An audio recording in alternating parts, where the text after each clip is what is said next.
personal nilang mga tawag ito, experience na kung saan sila mismo ay nautusan na magdala ng mga kinurap ng mga pera na yan, lumabas sila. Okay? So pinahayag nila. Wala silang ine-expect na mga pabor o balik sa kanila. Okay? Ngayon, noon pa lang, pagdating nila dyan, marami nang nagkukonbinsi na bumaliktad. Okay? Hinaharas sila, tinatakot yung pamilya, nag-offer ng pera. Una, 5 million kada isa.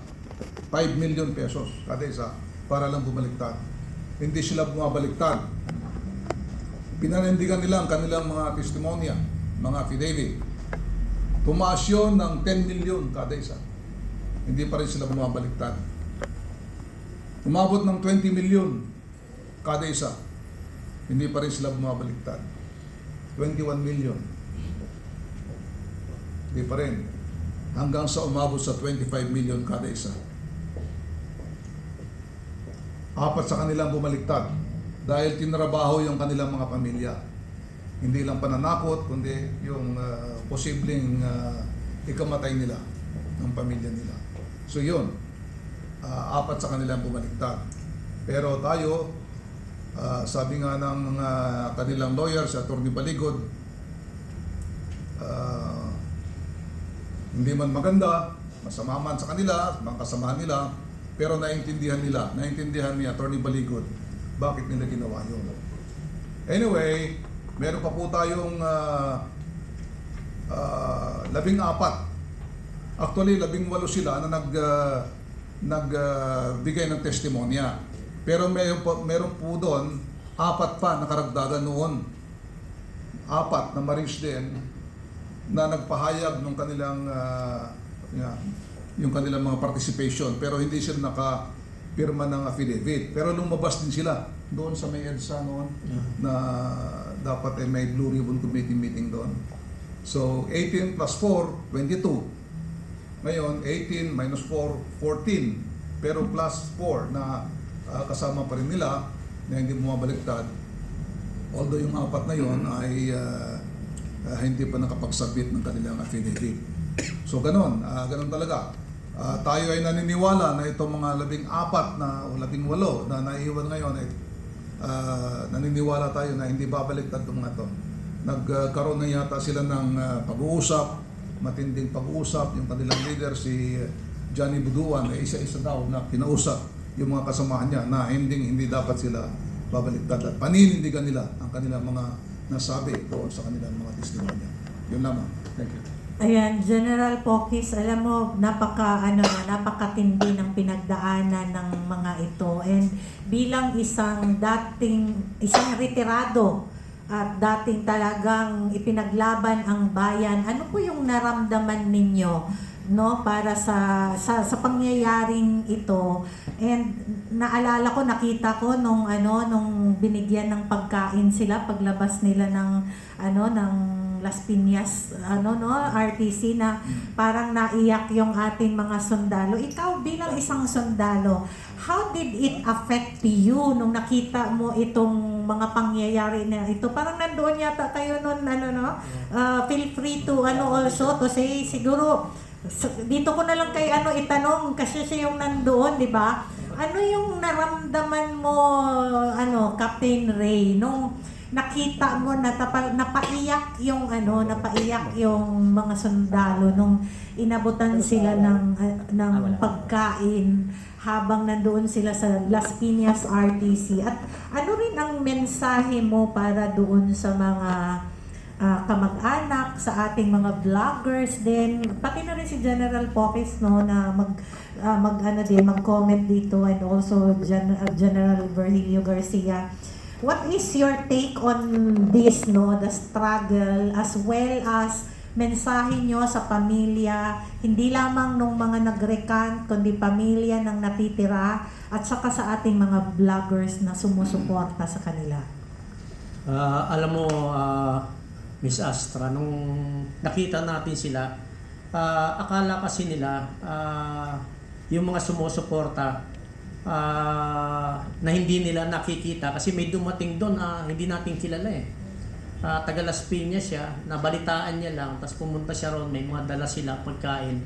Kaya naiyak sila dahil nga nakikita nila na doon sa haba nung laban na tinatahak nila hanggang may bumaliktad nga na 4, buo pa rin pala yung suporta ng taong bayan sa kanila.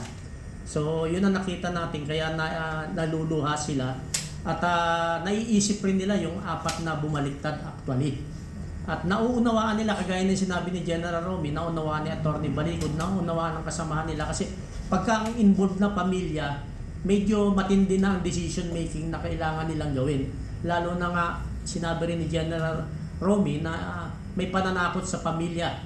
So, nagsimula yung pagtatalo doon sa pamilya at saka doon sa brave soldier natin. So, nahirapan silang mag-decide doon. So, naunawaan lahat yun ni Atty. Baligod. At bilang kasama nila doon sa mga proseso at umattend naman tayo doon, Miss Astra, lagi tayong present. Ang nakikita kasi nila hanggang kailan ito. So wala silang nakikita na hangganan. Isa yun siguro kaya sila na naluluha rin dahil baka sa isipan nila kahit nag-usap-usap silang lahat, baka taasan, Miss Astra, yung suhol. I-times 2 kumbaga 50. Kung di nila tatanggapin yung 50 million, gagamitin naman laban sa pamilya nila. So, ang nakita natin sa mukha nila, yung saya dahil may sumusuporta at yung kaisipan rin na baka hindi dito magtapos, baka malagas rin kami. So, nandun tayo sa premise na yun. Kaya alam ni Atty. Baligod ang gagawin at ang buong UPI at alam ko kayo rin sa PDP at hindi lang yung sa ating network, maraming private individuals tayong nakikita na talagang gustong tumulong doon sa 18 Marines, naniniwala doon sa 18 Marines. Kaya patuloy natin silang suportahan para maramdaman nila na hindi sila nag-iisa sa laban. Ayan, wala nang interjection yung ating dalawang pero lilipat tayo kasi itong ginawa ng hindi at ito kasi related ito, kailangan mag-skip ako ng muna ng natin kay General Virgilio Garcia, di ba? Kasi it does not mean nang isang tao ay nag-recant sa kanyang testimonya ay invalidated na yung kanyang kasi dapat sa joint affidavit bilang abogado, Attorney Garcia, na sundalong abogado.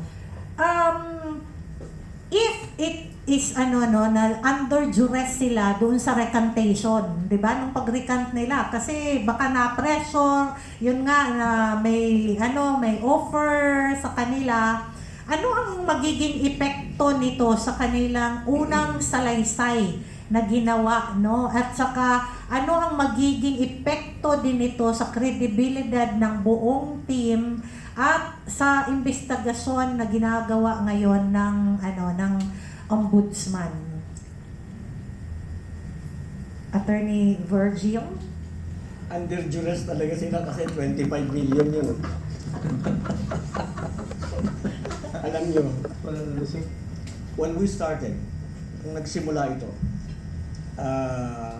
with all due respect sa earlier comments already, hindi kasi justification yung may 25 million, then you started thinking about your family.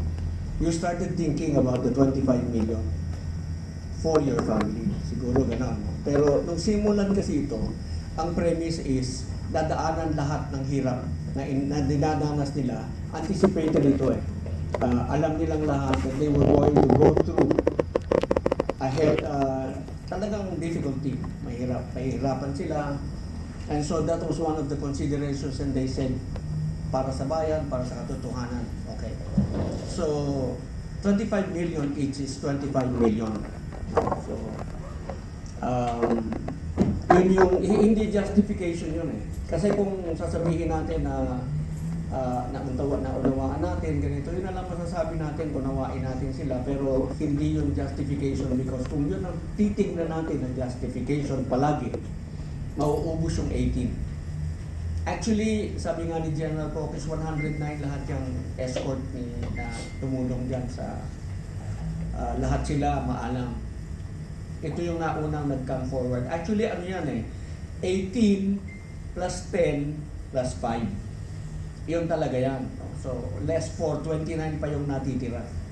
And yun yung purpose ng joint affidavit na ginawa ni Attorney Baligon nung araw because I think he must have anticipated na merong mabibili, merong hihiwalay, maaaring mangyari yun. And in anticipation, gumawa siya ng joint affidavit. And when you make a joint affidavit, you corroborate each other. And when you corroborate each other, buo yun. Umiwalay ka man, andun pa rin ang statement mo, nandun pa rin ang firma mo.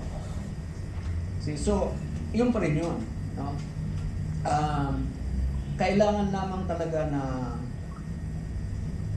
well, kita naman natin kung gaano kayo suportahan ng taong bayan dahil pinantayan kayo, humingi ng konting tulong si Attorney Baligon, ang daming dumating doon para magbigay suporta sa